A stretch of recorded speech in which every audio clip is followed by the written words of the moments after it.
Hola, bienvenidos a Un Ratito con Dios. Hoy es el día de fiesta de los apóstoles Felipe y Santiago. Entonces vamos a hablar un poquito de ellos. Felipe era de Betsaida, de donde también venía Andrés y Pedro. Se creía que Felipe fue quien seguía a Juan el Bautista y que fue uno de los llamados a seguir a Jesús después de ser discípulo de Juan el Bautista. Felipe fue quien encontró a Nataniel. Nataniel es el famoso que se acercó a Jesús después de básicamente tirarle un chiste a Jesús diciéndole como que ¿acaso viene algo bueno de Nazaret? Y eso le cayó bien a Jesús y se volvió discípulo. Felipe también tuvo parte en la conversación con Jesús de la multiplicación de los panes y los peces. Entonces Jesús le pregunta a Felipe, ¿dónde vamos a comprar panes para que coman estos? Y Felipe le responde, 200 denarios de pan no bastan para que cada uno tome un poco, ¿no? También se le adjudica a Felipe un encuentro que tuvo con 12 griegos que querían conocer a Jesús. ¿Bien? Y el evangelio de hoy también tiene que ver con Felipe, ¿no? El evangelio de hoy es de Juan 14, versículos 6 al 14, donde Felipe le pregunta a Jesús y le dice, Señor, muéstranos al Padre, eso nos basta, ¿no? Entonces ahí es cuando Jesús le responde a Felipe que si lo ven a él, están viendo al Padre. El historiador Eusebio lo hace él como un hombre casado y varios historiadores hablan de él. Lo que tienen en común todos los historiadores es que tuvo hijas. Bien, Eusebio lo hace casado con 2 o 3 hijas y a todas las casó, ¿no? Estaban casadas todas. Más, sin embargo, otro historiador que es Polícrates de Efeso, cuando le escribe al Papa Víctor, dice que él tenía 2 hijas vírgenes y una que había muerto.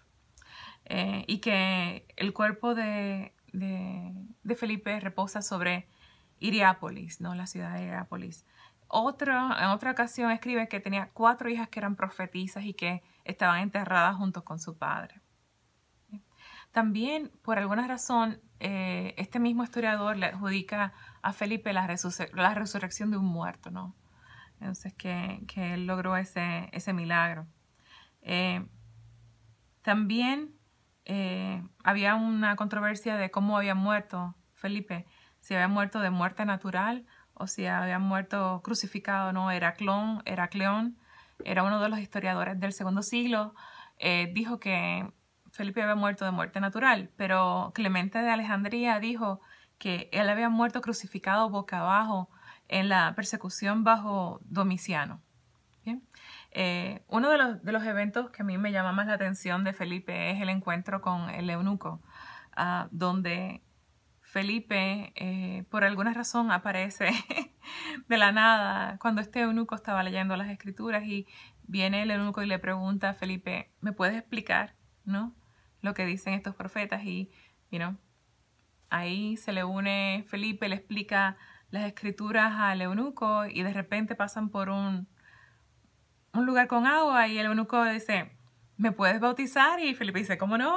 Y una vez que lo bautiza dice la lectura que de repente el Espíritu transporta a Felipe a otra ciudad. Entonces, básicamente, el Espíritu Santo era modo de transporte para Felipe y lo movió a otra ciudad para que siguiera predicando. Y me parece bien curioso porque no he visto eso de más nadie, ¿no? El hecho de como que están en un lugar y los transportan para otro, así como que el Espíritu Santo. Bien, y eso pasó entonces con Felipe. Entonces tenemos a Santiago. Santiago es unos cuantos Santiagos. Hay algunos que discuten si eran 2. De seguro había uno, el menor, que es el que vamos a hablar hoy, y el mayor. Bien, entonces estamos hablando de Santiago el menor, pero se cree que pueden haber hasta 3 Santiago. Así que es un poquito controversial, ¿sabes? Dividirlos y adjudicarle a cada cual que Santiago es lo mismo que decir Iago o Jacobo, Jaime o Jacob. ¿no?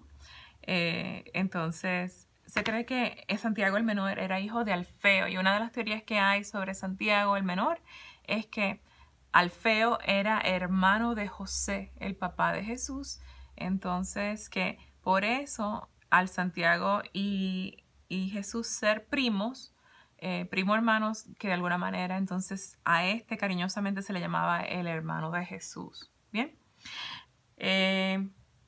Se dice que él fue el obispo de Jerusalén y básicamente el primer apóstol que Pablo conoció, ¿no?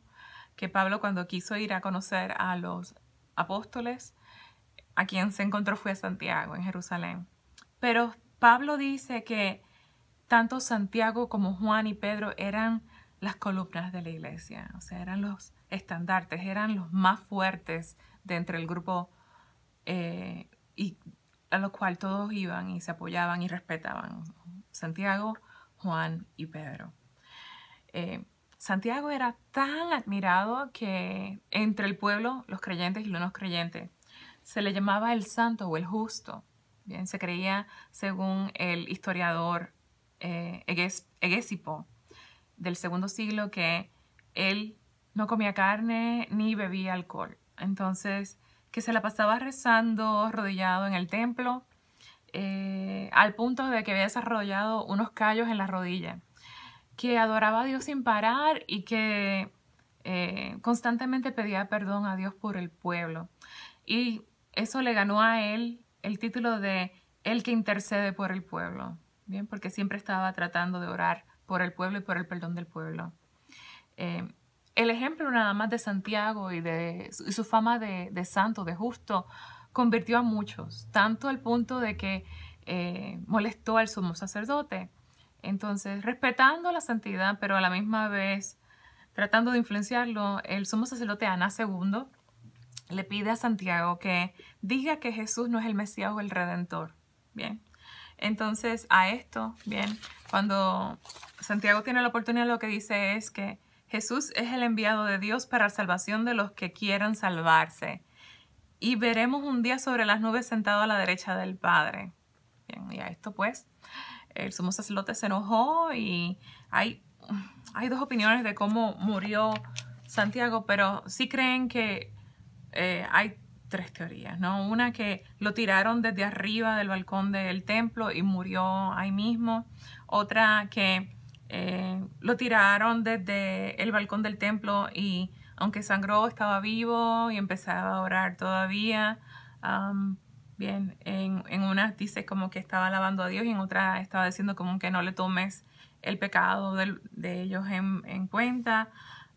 Dos oraciones posibles que le adjudican a Santiago en el momento de su muerte. Y en otras dicen que lo apedrearon. Entonces dicen una que lo tiraron por el balcón, murió, otra que lo tiraron por el balcón, estaba vivo, pero después lo apedrearon y murió así. Entonces, pues no sabemos exactamente bien, pero sí murió mártir, ¿no? Lo mataron. Pero tenemos de él un legado bueno porque él nos dejó la carta de Santiago, que tiene unos tesoritos dentro de la carta y es bien cortita, es 5 capítulos, así que cualquiera puede leerlos en una tarde. Una de las frases más importantes que él dice es: si alguien se imagina ser persona religiosa y no domina su lengua, se equivoca y su religión es vana. Bien fuerte. Oh ricos, si no comparten con el pobre sus riquezas, prepárense a grandes castigos en el cielo. ¿Bien? Entonces dice, si alguno está triste, que rece. Si alguno se enferma, que llame a los presbíteros y lo unjan con el aceite santo. Bien, y dice, y en oración le aprovechará mucho al enfermo. De aquí es que sacamos la tradición en la iglesia de la unción de los enfermos, ¿no? Que cuando tenemos a un enfermito, el sacerdote va y con los santos óleos unge al enfermo. Y una de las frases más famosas de la carta de Santiago es la de la fe sin obras está muerta. Bien, el hecho de que una consecuencia natural de nosotros creer en Cristo es obrar. Bien, que si no, tenemos algo mal o creemos mal. Así que estamos inspirados hoy por el ejemplo de Felipe y Santiago para seguir nuestro camino a la santidad, pero recuerden que estos son dos ejemplos de cómo Jesús especialmente llamó a Felipe y llamó a Santiago, pero tú tienes tu camino único, porque tú eres único. Entonces, de la manera que Papá Dios te está llamando a ti a la santidad, es un diseñado especialmente para ti. Así que Dios me los bendiga a todos y sean santos.